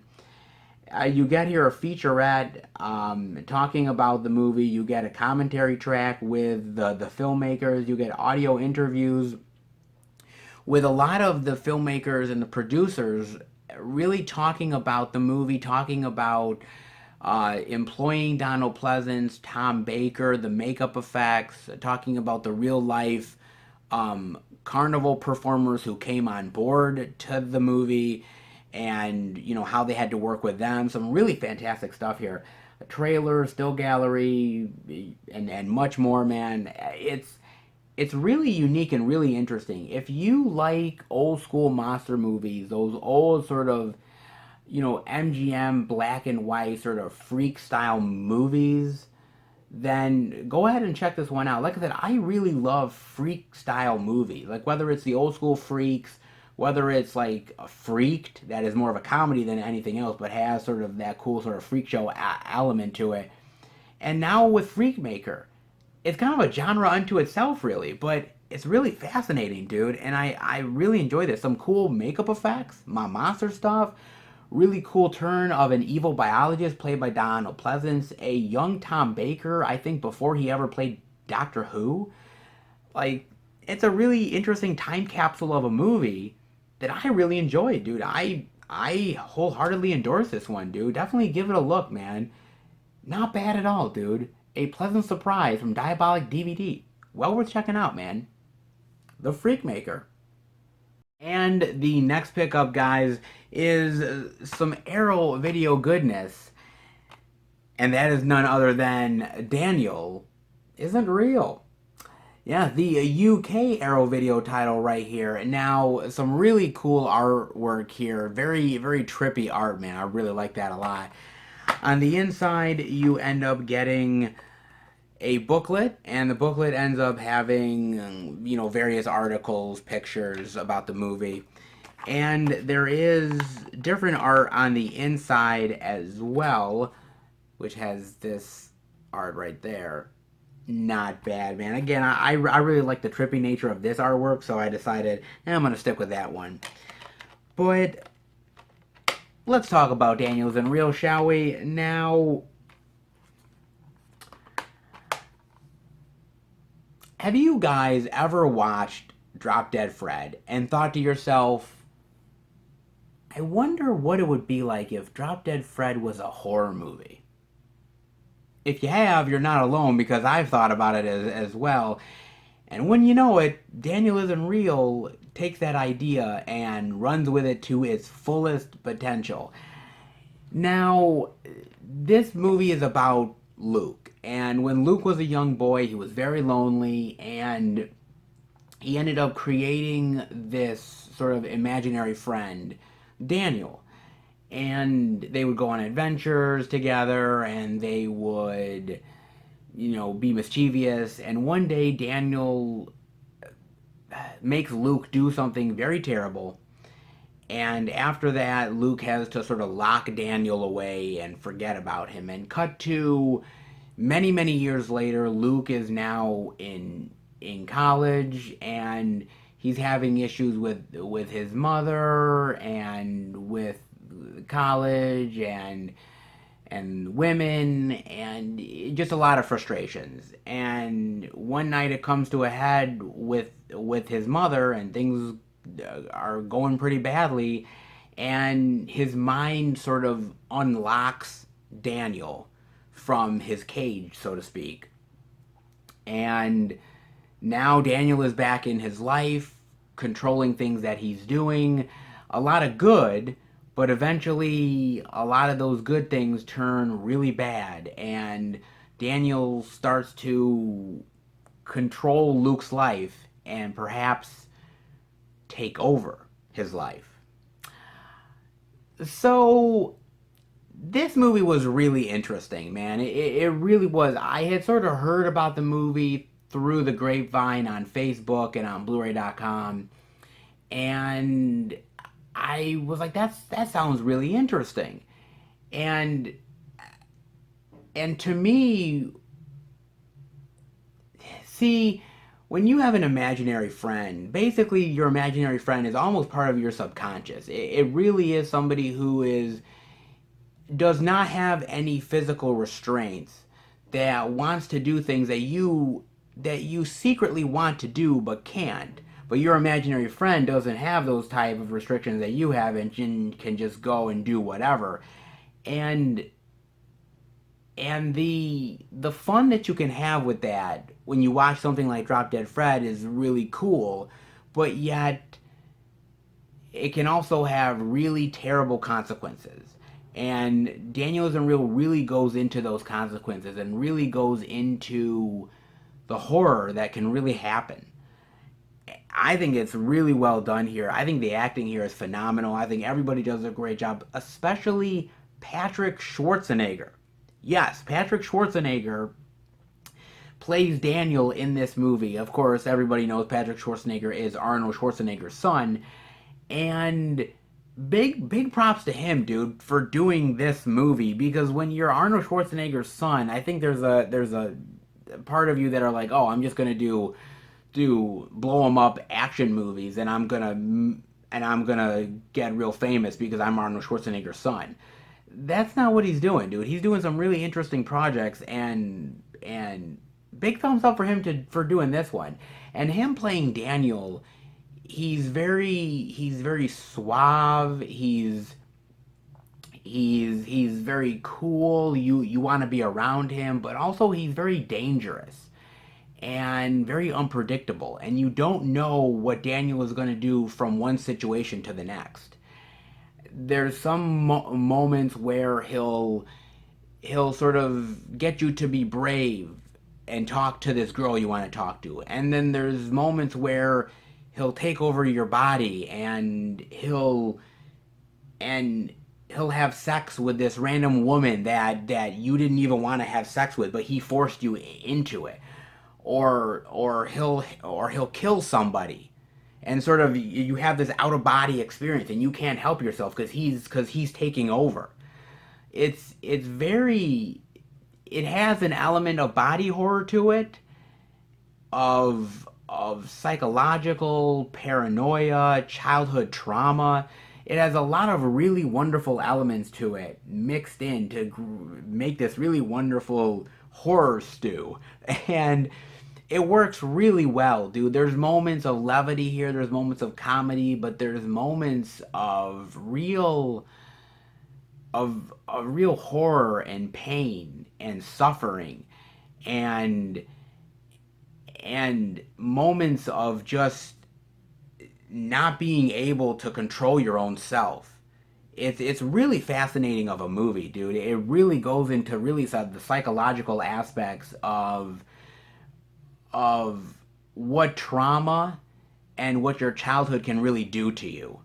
And it's really powerful, dude. I really enjoy this movie quite a bit, man. I mean, it goes into some really trippy territory towards the end of the movie, where Daniel is trying to take over Luke's body, and how Luke has to sort of fight him, and how they're sort of fighting for control of this body. Very fascinating stuff, man. It has hints of Cronenberg in here. It has hints of really great psychological horror from the past, really cool sort of slasher elements as well here, and a dose of crazy, horrific, drop dead Fred what ifs, man.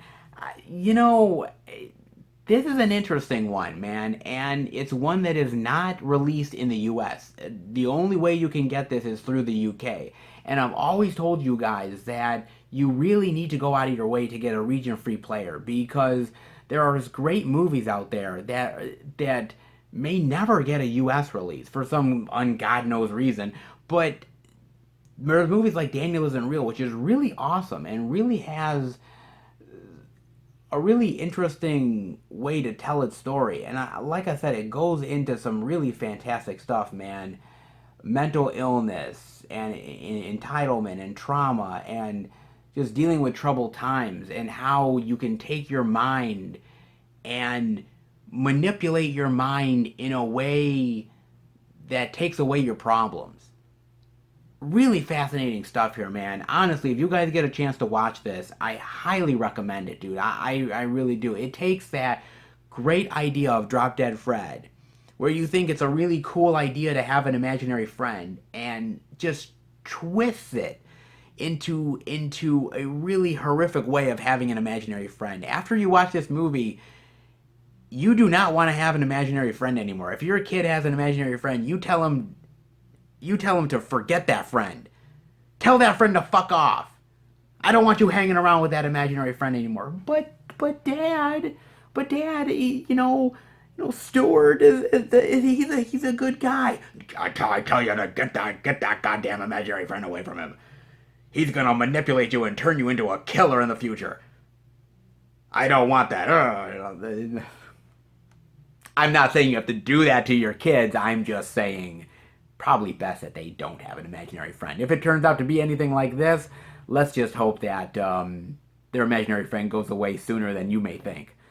It's a really awesome movie, man. It's a mind bender, but I'm telling you, it's a really good mind bender. And I love Arrow Video doing these type of releases. They put out these sort of unique slasher movies that have been trapped in the VHS era for years, and then they do these cool sort of indie titles that no one's really heard of, and gives them a lot of sort of love that only Arrow Video can do.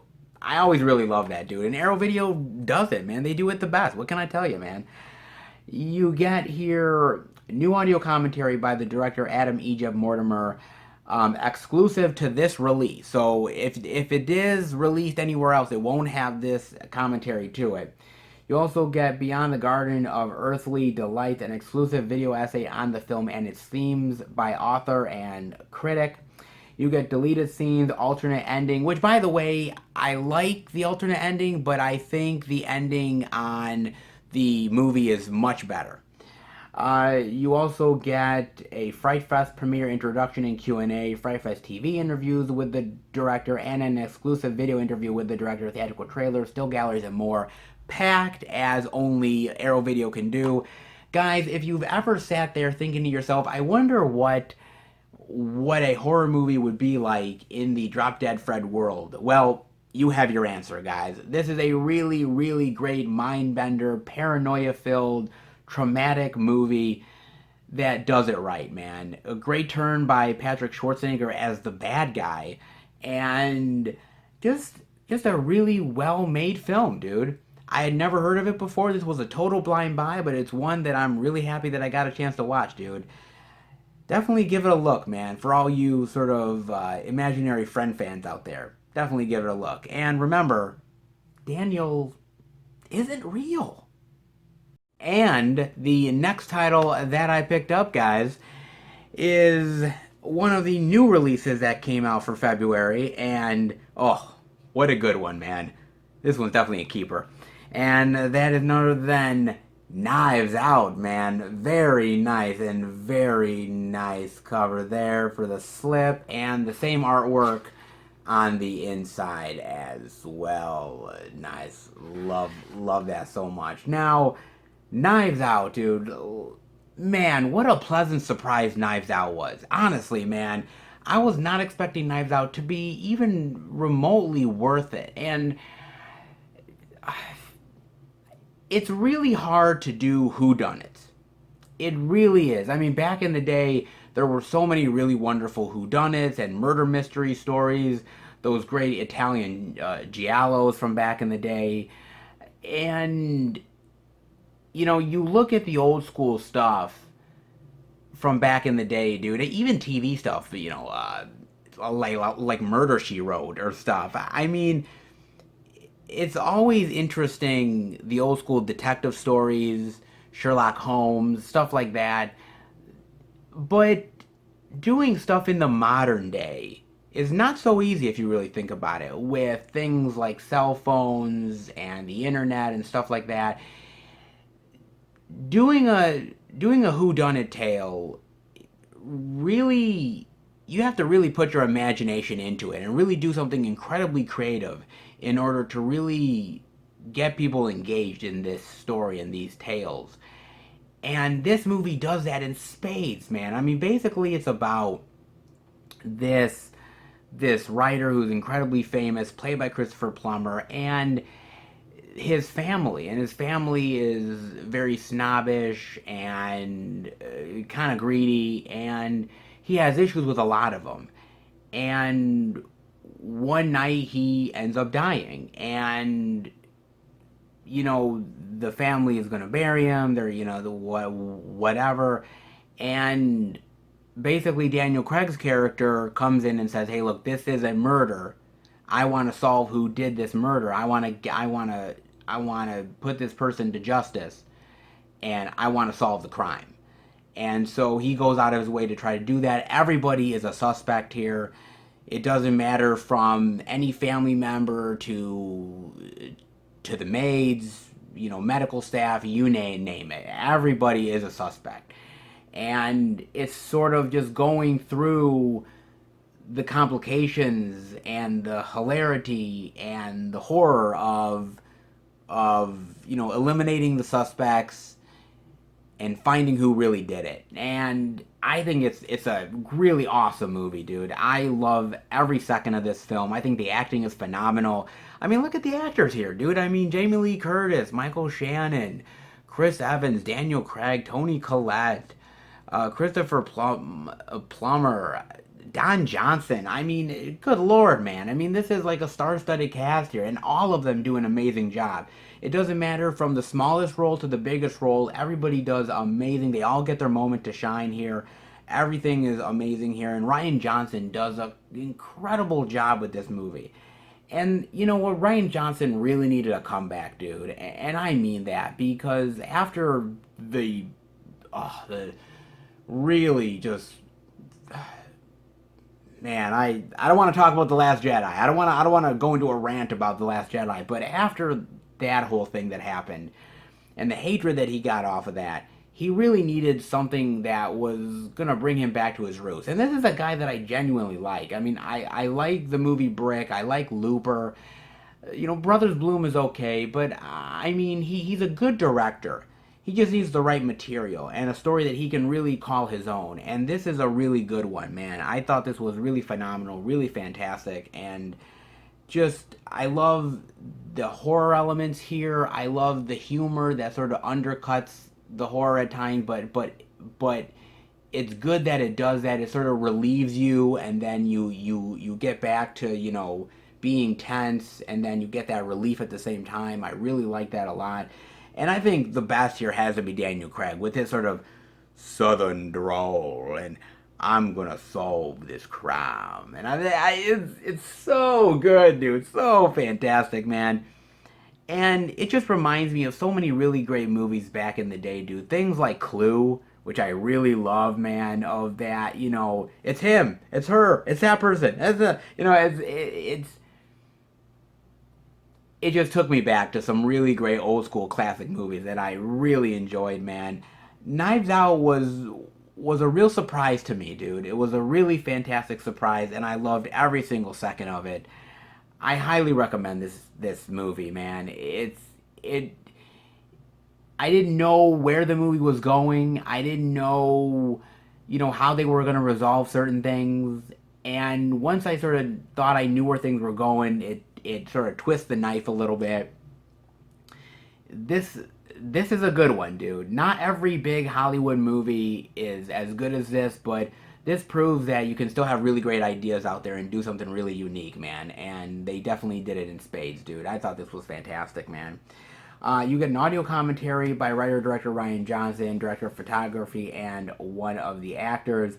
You get deleted scenes with optional audio commentary. You get Making a Murder, the multi-part documentary, which is a really great documentary, dude. I mean, this thing goes into everything from the sound design of the movie, the music, the casting. certain scene by scene analysis of how they did things.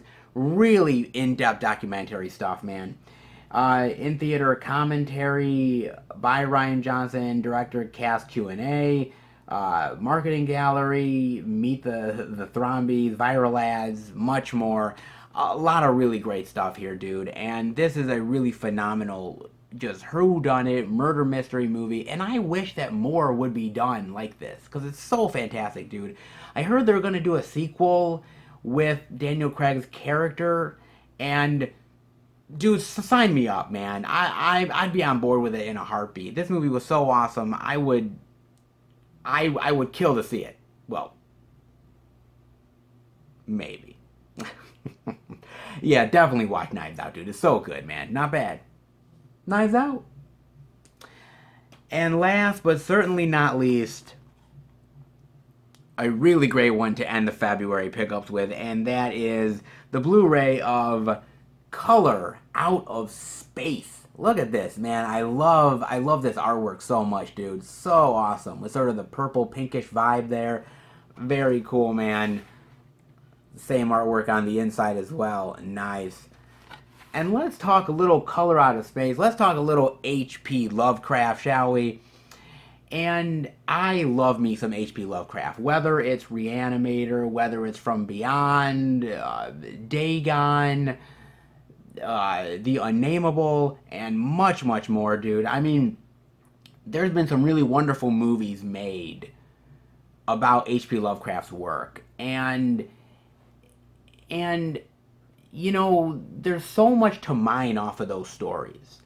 And this is one that's really interesting. It's basically about this family, this sort of quirky family that lives on this farm, and one night a meteorite comes down, this really pinkish, purplish, hueish meteorite comes down, and then suddenly everything is starting to affect everything around the farm and the house and them, and it's weird sort of plants are forming, creatures, things that are human are now turning into almost alien-like entities. And it's this family really dealing with the struggles and dealing with the horror of what's going on as this meteorite is transforming everything around them. It's really fantastic. It's very inventive, creative, horrific, very very sort of just really brutal in how everything is transforming around them. Certain like humans are like coming together in these weird formations. Goats are like being attached to each other. It's almost like something out of like John Carpenter's The Thing.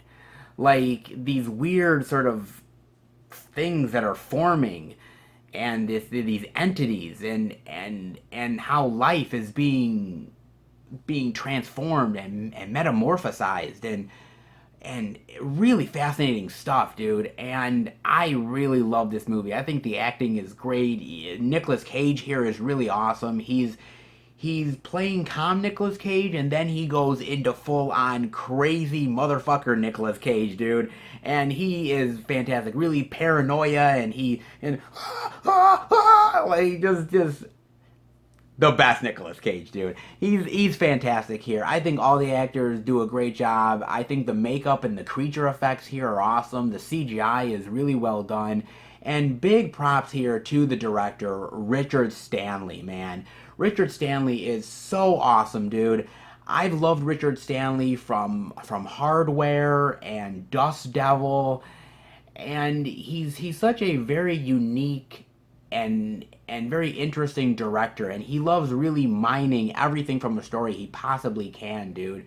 And this is such a really great comeback movie for him. And the way he tells the story, the way he wants the certain lighting, the purple pinkish hues in there that really informs what's going on here. He wants this movie to be the best version of a paranoia horror sci-fi movie that you can get. A really great sort of horrific H.P. Lovecraft tale, and he does such a really great job with this movie, dude. it's haunting, it's foreboding, it's a beast of a film, and it deserves all the props that it gets. I didn't know what to expect from this movie, but I was so pleasantly surprised, dude. It did such an awesome job, and Richard Stanley deserves high marks for this one. It's trippy, it's psychedelic at times, but it's really disturbing in other moments, and he did a phenomenal job, dude. This comes with the making of Color Out of Space, which is a really great sort of mini documentary talking about making the movie, the actors, the difficulties of filming, but also the joys of it as well. Deleted scenes and photo gallery. I wish we would have gotten an audio commentary, but sadly we didn't get it, guys. But I love this movie so goddamn much. This is a great H.P. Lovecraft tale, and not only that, but I believe Richard Stanley is going to be coming back and doing another H.P. Lovecraft tale next. I believe it's going to be the Dunwich Horror, and it's going to be a sequel to Color Out of Space. I cannot wait! Give me some more Richard Stanley goodness. If it's anything like Color Out of Space, I will eat it up in a heartbeat, dude. I love these type of movies, and Richard Stanley hit it out of the park. Color Out of Space is really an awesome surprise. One, definitely worth checking out. Give it a look, guys, please. I hope you won't be disappointed. I wasn't. I loved all the sci-fi goodness, man. Awesome. Really awesome, dude. Loved it so much. And Nicolas Cage? Love me some crazy Nicolas Cage. Not bad. Color Out of Space. Alright, everybody. That'll do it for the February Blu-ray pickups video. Wow, guys. This month was huge for me. This was a huge stack of titles that I got for the month of February. I was not expecting how good February was going to turn out for me, but god damn, that was a lot of titles, man. And a really great haul, man. January was really good. February was good. Oh, man. Some really great titles that I picked up. But February had a lot of really good stuff, man.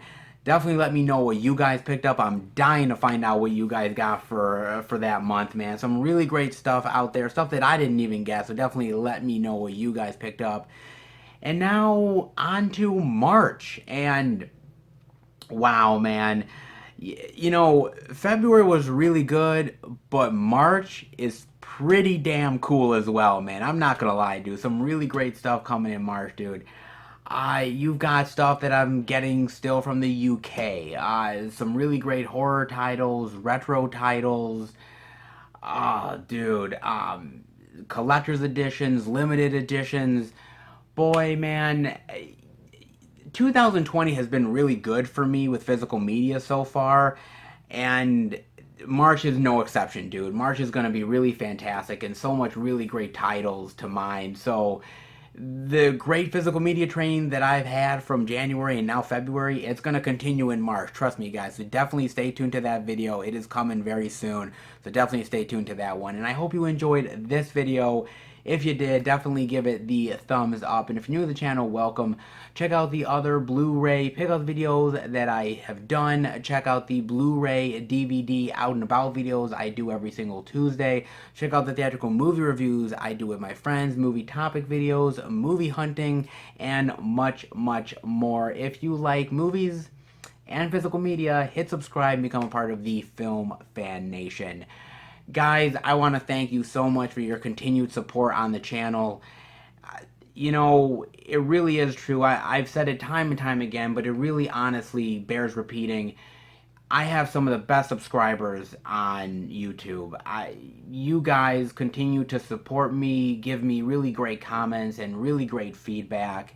Go out of your way to watch the videos with all the things that are going on in the world and all the craziness that life has to offer. For you guys to take time out to watch what I have to say really means a lot to me. So thank you so much for your continued support. I really honestly appreciate it so much. You give the love to me, and hopefully I give the love right back to you. So if you like how I talk about movies and physical media, hit subscribe. And also keep up to date with everything I'm doing through Twitter, Instagram, and Facebook. FilmFan108. Keep up to date with everything I'm doing, plus special pictures and videos I do from time to time on social media as well. Alright, guys. Well, this was an insanely crazy haul, insanely crazy good. March is going to be really good. And the physical media train keeps on rolling. And I will see you guys next time for a brand new Blu-ray Pickles video. Take care, everybody, and happy hunting.